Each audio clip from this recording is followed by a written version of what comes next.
نحمده ونصلي على رسوله الكريم اما بعد فاعوذ بالله من الشیطان الرجیم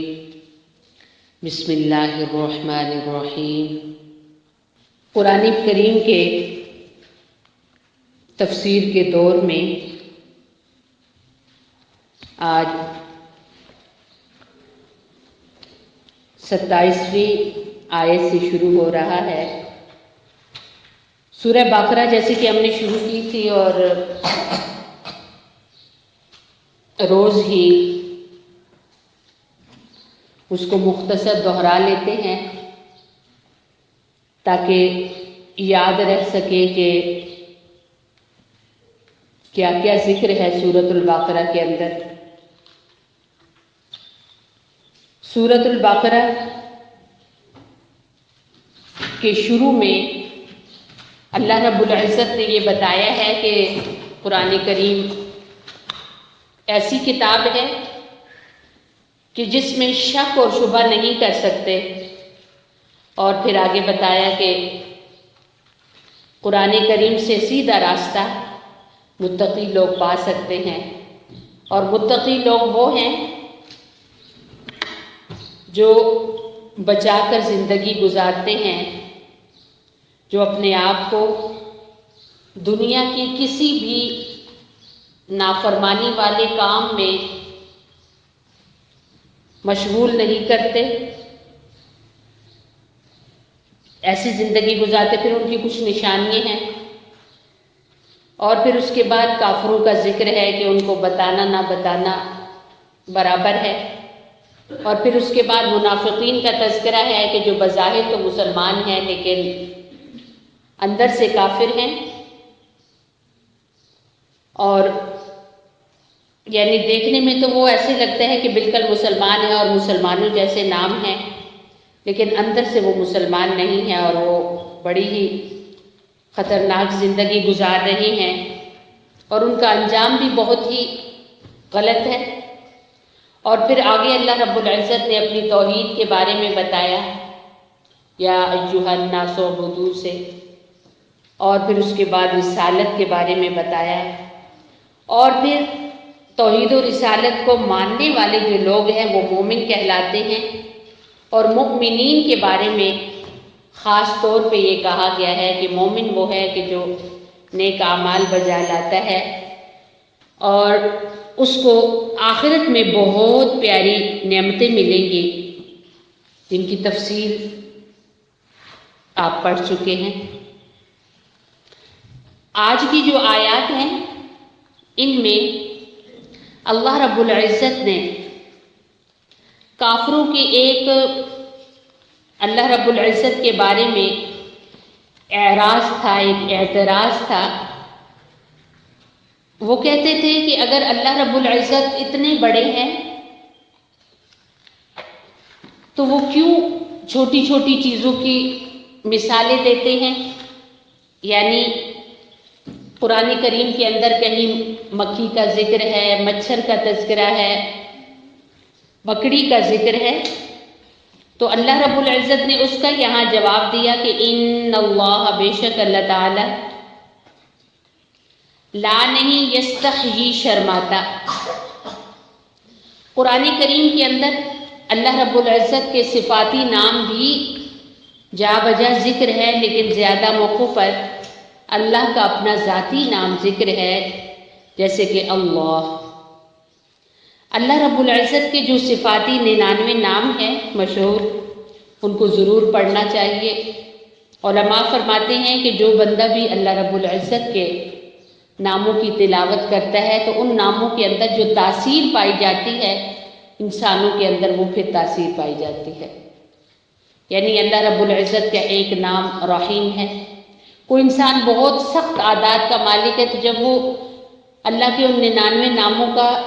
ورد کرے گا، پڑھے گا، تو اس کو رحیم نام اس کے اوپر مؤثر ہوگا، اثر کرے گا، تو اس کے اندر بھی رحم کی صفت پائی جائے گی۔ تو ان اللہ، بے شک اللہ تعالیٰ، لا نہیں یستحیی، شرماتا،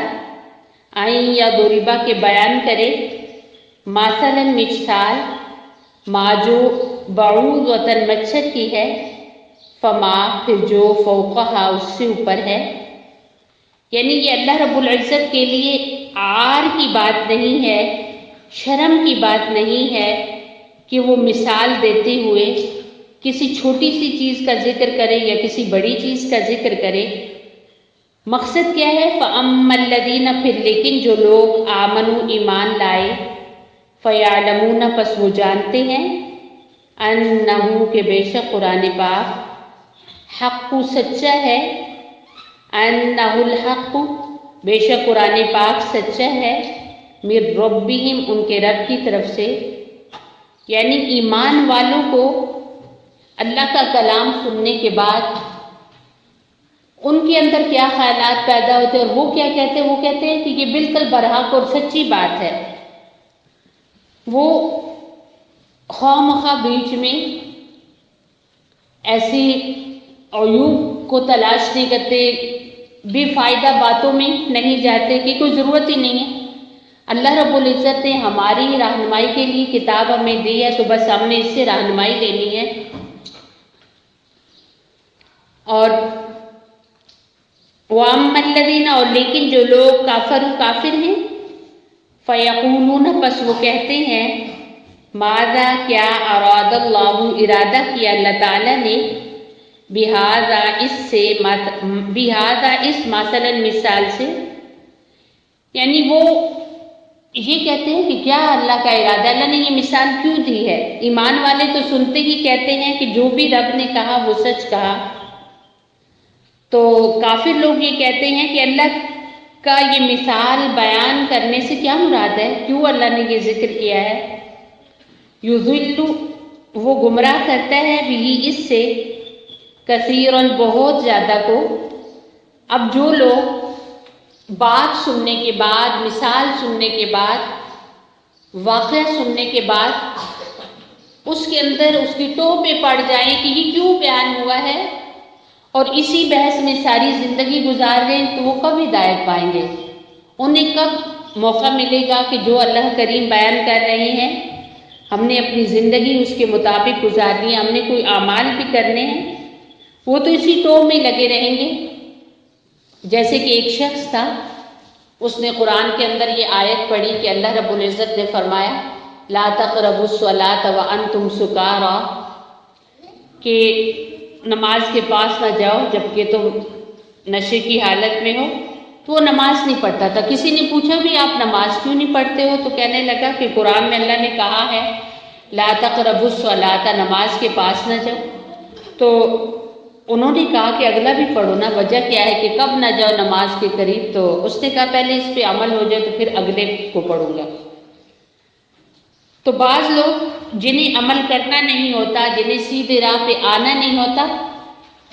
وہ ان چیزوں کے پیچھے پڑ جاتے ہیں جن کی کوئی ضرورت نہیں ہوتی، اور جو کام کی نہیں ہوتی، تو انہی چیزوں کے پیچھے پڑتے پڑتے وہ سیدھی راہ کو کھو دیتے ہیں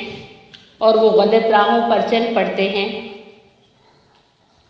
وما اور ویہدی اور وہ ہدایت دیتا ہے بھی اس سے، کثیراً بہت سارے لوگوں کو۔ یعنی اس قسم کی مثالیں سننے کے بعد، پڑھنے کے بعد بہت سارے لوگ سیدھی راہ پر چل پڑتے ہیں اور زیادہ تر لوگ تو گمراہ ہو جاتے ہیں۔ وما اور نہیں، یضل اللہ رب العزت گمراہ کرتا بھی اس کے ساتھ، الا مگر، فاسقین نافرمان لوگوں کو۔ اللہ رب العزت کے احکامات کو سننے کے بعد کون سے دل ہیں جو قبول نہیں کرتے؟ کون سے لوگ ہیں جو سیدھی راہ پر نہیں چلتے؟ کون سے لوگ ہیں جنہیں ان آیات کی سمجھ نہیں آتی، جن کے اندر کوئی نہ کوئی خرابی پائی جاتی ہو؟ ان خرابی، جن کے اندر کوئی نہ کوئی خرابی پائی جاتی ہے، ان میں سے ایک فاسق ہیں۔ فاسق جنہیں نافرمان کہا جاتا ہے، جیسے کہ آپ نے پڑھا کہ متقی لوگ ہیں، تو متقی لوگوں کی یہ خوبیاں ہیں، تو یہاں پر فاسقین لوگ، نافرمان لوگ جو ہیں،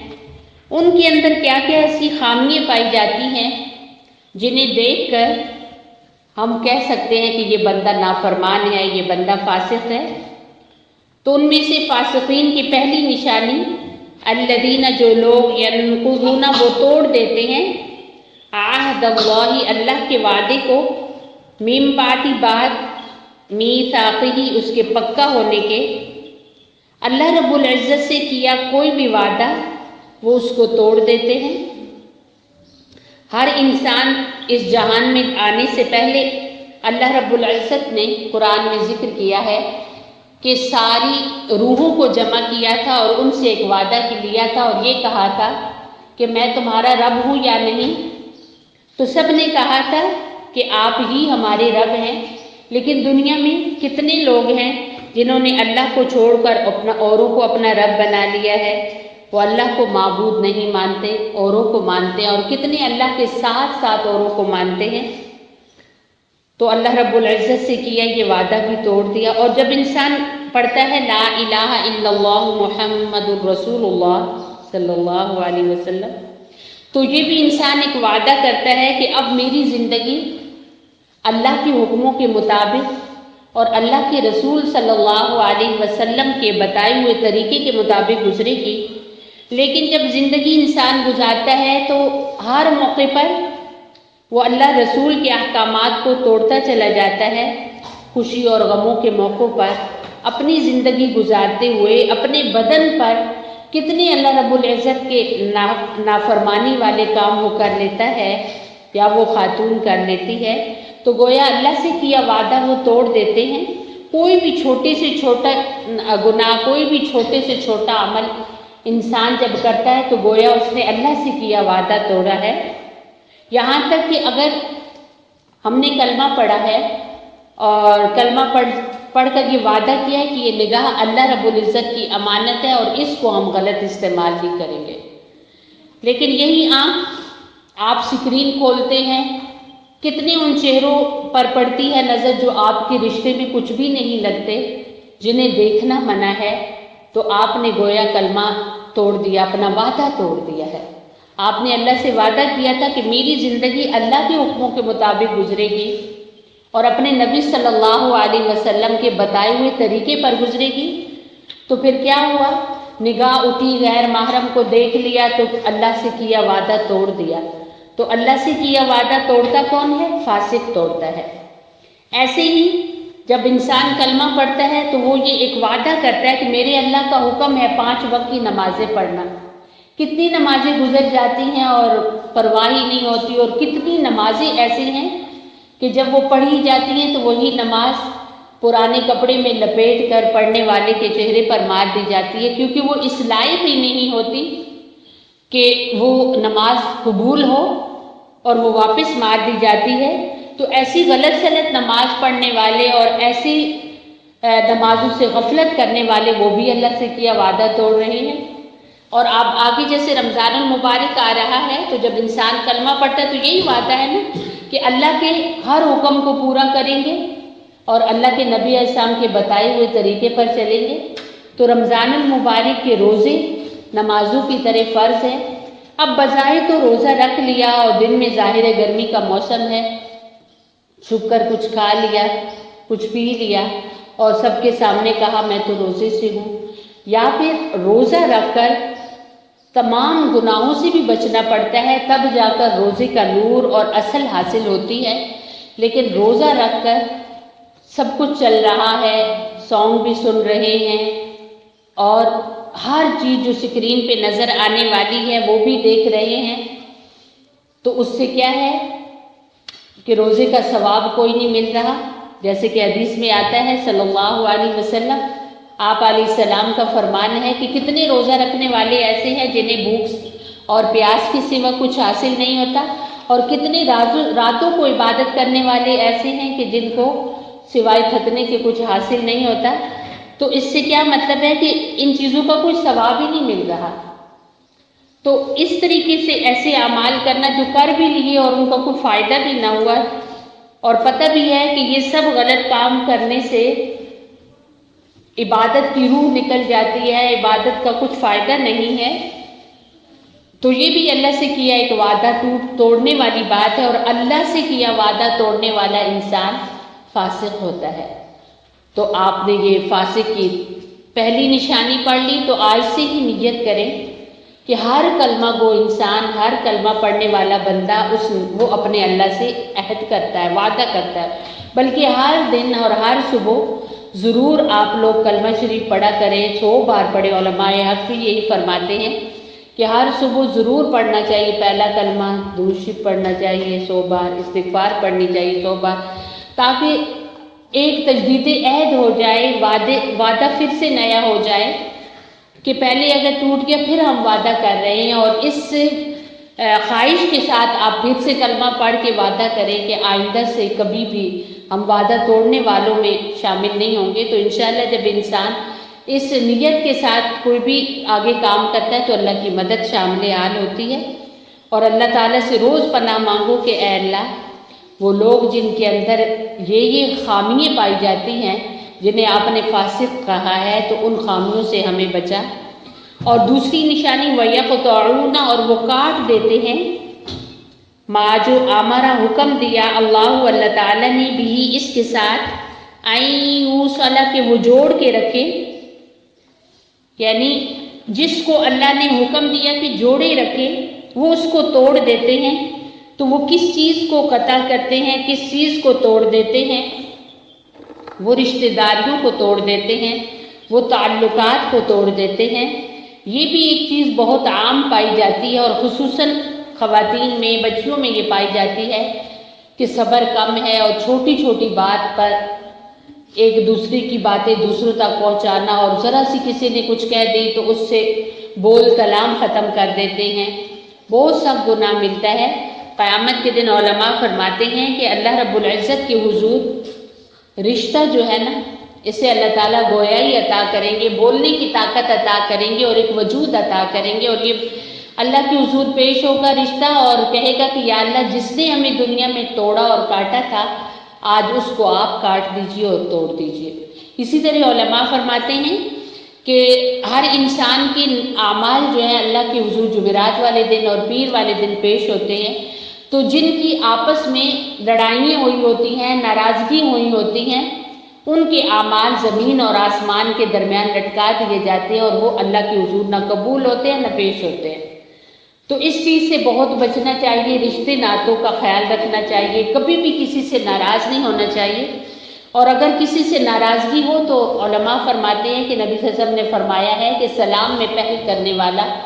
تکبر سے بری ہو جاتا ہے۔ تو کبھی بھی کسی سے ناراضگی ہو تو فوراً سے آپ پہل کریں کہ میرے لیے اللہ تعالیٰ لکھ دیں گے کہ میرا بندہ تکبر نہیں کرتا، اور تکبر بہت بڑا گناہ ہے۔ تکبر اتنا بڑا گناہ ہے کہ جس کی معافی توبہ کے بغیر نہیں ہے، یہ کبائر یعنی بڑے گناہوں میں سے ایک گناہ ہے تکبر۔ تو جو بندہ رشتے ناتوں کا خیال نہیں رکھتا، تعلقات کا خیال نہیں رکھتا، تو رشتے ناتے کسی سے بھی ٹوٹ پھوٹ نہیں ہونی چاہیے، نہ اپنے پڑوسیوں سے، نہ اپنے بہن بھائیوں سے، نہ اپنے والدین سے، نہ اپنے رشتہ داروں سے، اور جو شادی شدہ ہیں وہ اپنے سسرال سے، کسی سے بھی تعلقات اور رشتے ناتے نہیں ٹوٹنے چاہیے بالکل بھی۔ اور جو لوگ رشتے ناتے توڑ دیتے ہیں ان کو فاسق کہا جاتا ہے، اور وَيُفْسِدُونَ، اور وہ فساد کرتے ہیں فی الارض، زمین میں۔ اور تیسری ایک فاسق کے اندر جو نشانی پائی جاتی ہے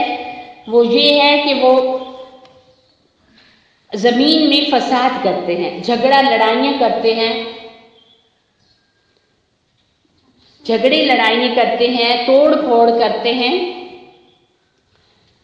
تو فسادات یہ ہے کہ آپس میں جھگڑا فسادات کرنا، آپس میں لڑائی کرنا، یہ بھی ایک فاسق کی نشانیوں میں سے ایک نشانی ہے کہ فسادات کرنا۔ اور یہ بھی چیز عام ہے گھروں کے اندر کہ چھوٹی چھوٹی بات پر بہن بھائیوں کے درمیان جھگڑا ہوتا ہے، اولاد اور والدین اور بچوں کے بیچ جھگڑا ہو جاتا ہے، اپنے جو محلے والے ہیں ان کے بیچ جھگڑا ہو جاتا ہے۔ تو یہ ہے کہ جھگڑا فساد کرنا یہ بہت زیادہ اللہ رب العزت کی ناراضگی والا کام ہے۔ اور فسادات کے بارے میں علماء فرماتے ہیں کہ نبی اکرم صلی اللہ علیہ وسلم بتانے آ رہے تھے کہ کون سی رات ایسی ہے کہ جس رات میں جو لیلۃ القدر ہے، لیکن آپ علیہ السلام جب باہر نکلے اپنے گھر سے اور آپ نے دیکھا تو آپ نے دیکھا کہ دو صحابی آپس میں جھگڑ رہے تھے، تو آپ علیہ السلام نے فرمایا کہ میں آیا تو تھا کہ آپ لوگوں کو اطلاع دوں کہ کون سی رات ہے لیلۃ القدر کی، لیکن فلاں اور فلاں کے بیچ جھگڑا ہو رہا تھا، تو لہٰذا میرے ذہن سے اٹھا لی گئی ہے یہ بات، تو اس لیے یعنی آپ کو یاد نہیں رہا کہ کون سی رات ہے کہ جس رات میں لیلۃ القدر ہے۔ یعنی فساد اور جھگڑا اتنی نحوست والی بات ہے کہ جس سے اتنی بڑی دولت ہمارے سے لے لی گئی ہے، اتنی بڑی دولت سے محروم ہو گئے ہیں کہ اس رات کا ہمیں پتہ چلنا تھا کہ کون سی رات لیلۃ القدر ہے، تو یہ کس وجہ سے ہوا؟ فساد کی وجہ سے ہوا۔ تو فسادات کے بارے میں آتا ہے، جھگڑے کے بارے میں آتا ہے، لڑائی کے بارے میں آتا ہے کہ جو آپس میں جھگڑے فسادات کرتے ہیں وہ بہت ساری خیروں سے اور بہت ساری بھلائیوں سے محروم ہو جاتے ہیں۔ تو اس لیے یہ بھی ایک فاسق کی نشانی ہے کہ وہ فسادات سے، جھگڑے سے خود کو بچاتا نہیں بلکہ وہ فساد کا ذریعہ بنتا ہے۔ اور آپ لوگوں نے یہ بھی پڑھا ہے کہ منافق کی نشانیوں میں سے بھی ایک نشانی ہے کہ وہ جھگڑا اور فساد کرتا ہے۔ تو اولئک یہ لوگ وہی ہیں خاسرون، نقصان اٹھانے والے۔ تو یہاں پر فاسقین کی نشانی بتائی گئی تھی۔ فاسق وہ انسان ہے جو اللہ سے کیا وعدہ توڑ دیتا ہے، اور یہاں پر اللہ سے کیے وعدے کے ساتھ ساتھ بندوں سے کیا وعدہ بھی اس کو بھی نبھانا چاہیے۔ آپ دیکھیں، آپ یہاں پر ہماری بچیاں بیٹھی ہوئی ہیں، جب بچیاں بڑی ہوتی ہیں، جوان ہوتی ہیں، تو گویا وہ اپنے ماں باپ کی ذمہ داری میں ہوتی ہیں، اور ماں باپ وقتاً فوقتاً یہ انہیں سمجھاتے رہتے ہیں کہ دیکھو ہر وقت تو انسان کسی کے ساتھ نہیں رہتا، آپ کو بہت خیال سے رہنا ہے، کبھی بھی آپ کی کوئی ایسی بات نہ نکلے، آپ بہت ہی باحیا اور شرم و حیا سے رہیں۔ تو لیکن اگر ماں باپ اپنے مصروفیات میں اور بچیوں کی اپنی مصروفیات شروع ہو گئی ہیں، وہ کچھ بھی کر رہی ہیں اور اس بات کا وہ سمجھتی ہیں علم ماں باپ کو تو کوئی نہیں ہے، تو یہ بھی بہت غلط بات ہے، اور یہ اللہ کے بندوں سے کیا وعدہ توڑ رہے ہیں۔ اللہ سے کیے وعدے تو انسان توڑ رہا ہے، اس کی معافی اللہ رب العزت تو دے دیں گے، لیکن اگر کسی بندے سے کیا، خصوصاً اپنے ماں باپ سے کیا وعدہ ٹوٹا، تو پھر اس کی معافی ماں باپ سے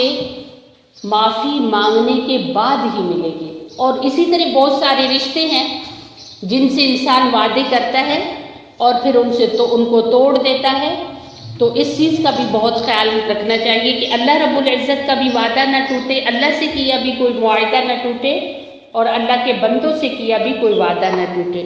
اور اگر انسان کے اندر وعدہ توڑنے کی خامی ہے، یہ گناہ ہے، یہ غلطی ہے، تو پھر وہ کون ہے؟ فاسق ہے۔ اور پھر فرمایا کہ وہ اپنے رشتہ داروں کو، اپنے تعلقات کو وہ توڑتے ہیں، تو یہ بھی فاسق کی نشانی ہے، اور جھگڑا فسادات کرتے ہیں تو یہ بھی فاسق کی نشانی ہے۔ اور ان لوگوں کے بارے میں اللہ رب العزت نے فرمایا کہ اولئک یہ لوگ وہی ہیں خاسرون، نقصان اٹھانے والے۔ اور خاسر جو ہے نقصان اٹھانا بھی ہوتا ہے اور خود کو تباہ و برباد کرنا بھی ہے۔ اگلی آیات میں ہے کہ کیف کیسے تکفرون، تم کفر کرتے ہو باللہ اللہ تعالیٰ کا، وکنتم اور تھے تم امواتن بے جان، فاحیا پس زندہ کیا کم تمہیں اللہ تعالیٰ نے، یعنی اللہ رب عام انسان پر چھوٹی سی نیکی ہو تو انسان اس کو بھی نہیں بھولتا، چاہے جائے کہ وہ اللہ جس نے انسان کو وجود بخشا، کہ انسان کچھ بھی نہیں تھا، اللہ تعالیٰ نے زندگی بخشی اور کہاں سے کہاں پہنچا دیے۔ جیسے کہ پیچھے بھی آپ یہ پڑھ چکے ہیں کہ پہلے پانی کا ایک قطرہ ہوتا ہے، پھر اس سے خون بنتا ہے، پھر گوشت بنتا ہے، اور پھر ایک انسان کا وجود بنتا ہے، اور وہ بولنے والا اور وہ سننے والا اور وہ دیکھنے والا ہو جاتا ہے۔ تو اللہ رب العزت فرماتے ہیں کہ ایسے اللہ کا کیسے تم انکار کر سکتے ہو؟ اور وہ اللہ کہ جس نے تمہیں موت کے بعد زندگی دی، ثم پھر یمیتکم، موت دے گا تمہیں، یعنی پہلے ہم کچھ بھی نہیں تھے، ہمارا کوئی نام نہیں تھا۔ جب 4 ماہ کا جسم ہو جاتا ہے، تیار ہو جاتا ہے، تو وہ کوئی سانس نہیں لے رہا ہوتا، کوئی انسان ایسے مردہ ہوتا ہے، پھر اللہ تعالیٰ اس میں اپنی روح بھیجتے ہیں، اپنا حکم بھیجتے ہیں، پھر وہ زندہ ہوتا ہے، اور پھر ماں کے پیٹ کے اندر وہ 9 مہینے تک رہتا ہے، اور وہ زندہ ہے، اس کی حرکت ہو رہی ہے، وہ کھا رہا ہے، پھر دنیا میں آتا ہے۔ بعض ایسے بھی ہیں کہ جن کی زندگی اتنی ہوتی ہے کہ وہ ماں کے پیٹ میں ہی فوت ہو جاتے ہیں، اور بعض ایسے ہیں دنیا میں آنے کے بعد بچپن میں فوت ہو جاتے ہیں۔ جس کی جب زندگی طے ہو وہ اس وقت اس نے جانا ہوتا ہے، اور یہ اللہ رب العزت نے انسانوں کے لیے لکھ دیا ہے کہ کب تک اس نے جینا ہے۔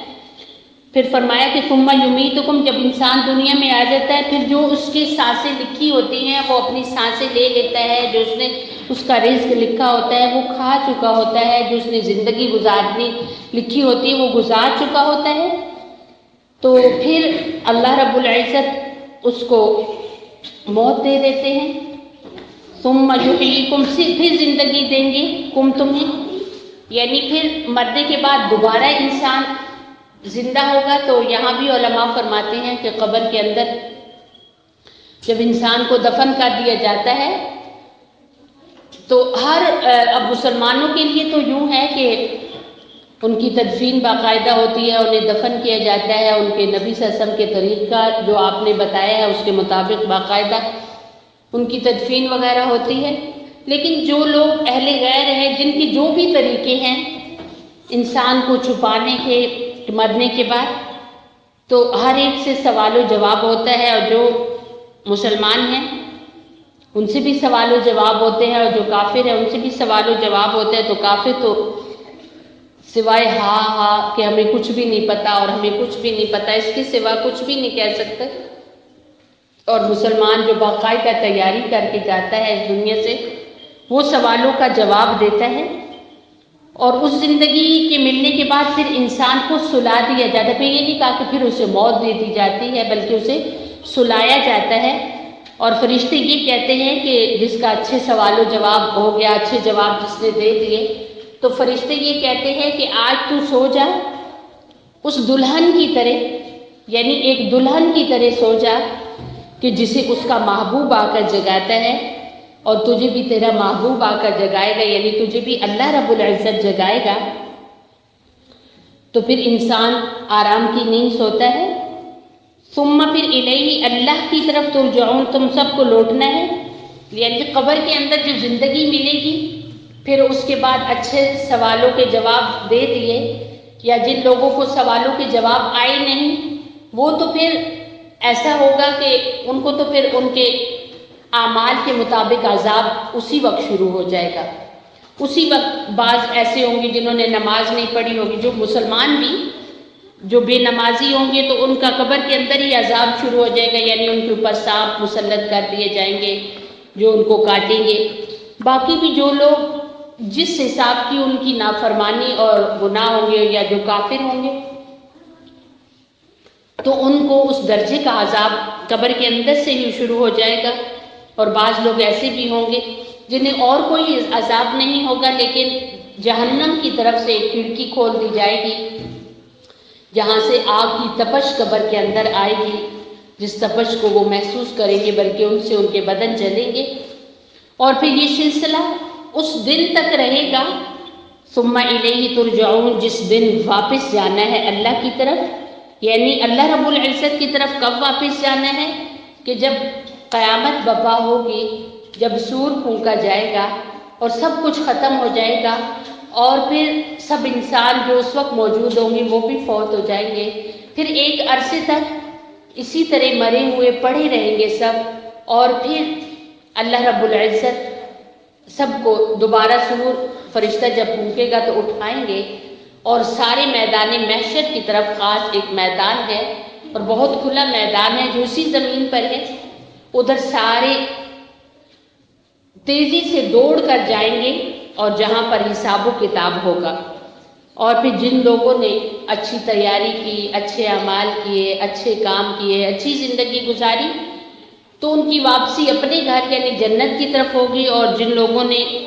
آ کر بیکار ہی وقت ضائع کر دیا تو ان کی زندگی پھر ان کا جو سفر ہوگا ان کا سفر دوزخ کی طرف ہوگا۔ والذی، اللہ وہ ذات ہے، خلق جس نے پیدا کیا، لکم تمہارے لیے، ما جو کچھ فی الارض زمین میں ہے، جمیعاً سب کچھ۔ اللہ رب العزت نے انسانوں کو اس دنیا میں بھیج کر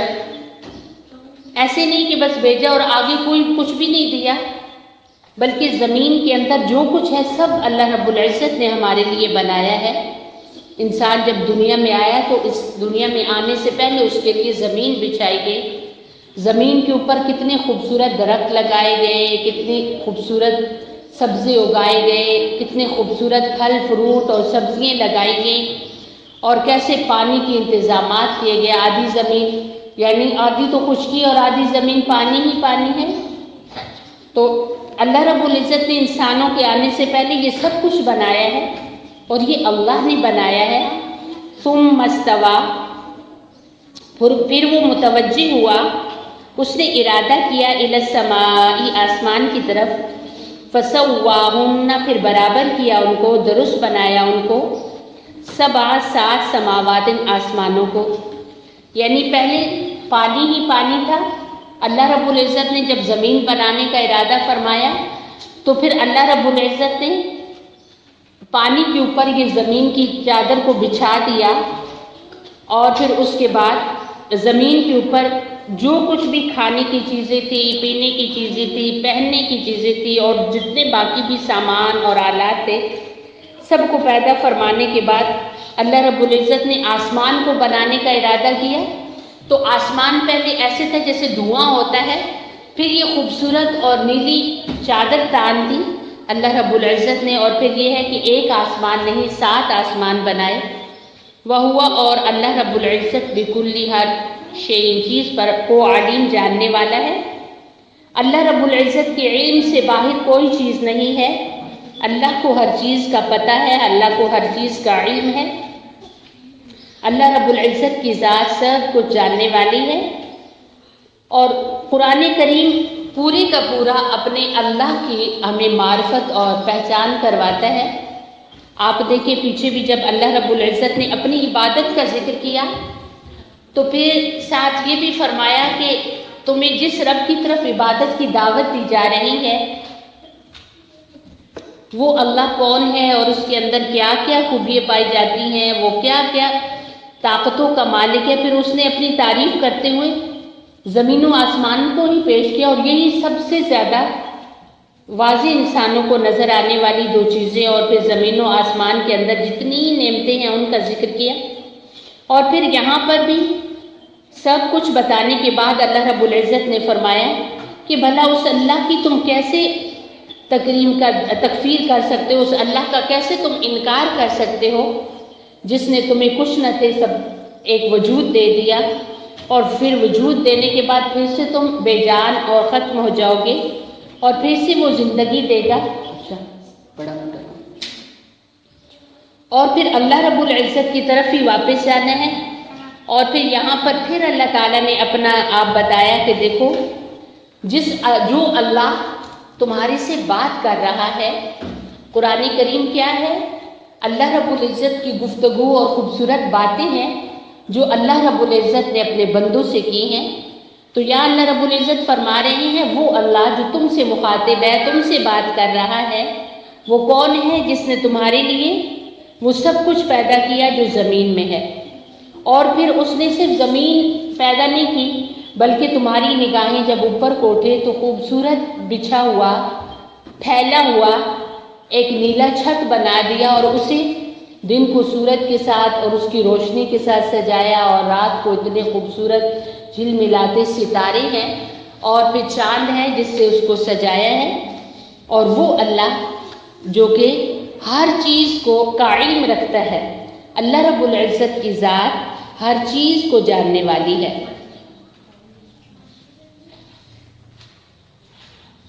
انشاءاللہ العزیز اس سے آگے پھر کل ہی ہوگا۔ تو یہاں پر الحمدللہ سورۃ البقرہ کے 3 رکوع ختم ہو گئے۔ تو آپ نے اسی ترتیب سے اس کا ٹیسٹ تیار کریں۔ ٹیسٹ کچھ اس طرح ہے کہ آپ نے پہلے سورۃ الفاتحہ پڑھی، تو سورۃ الفاتحہ کے بارے میں آپ کو بتایا گیا تھا کہ سورۃ الفاتحہ 3 حصوں میں تقسیم ہے۔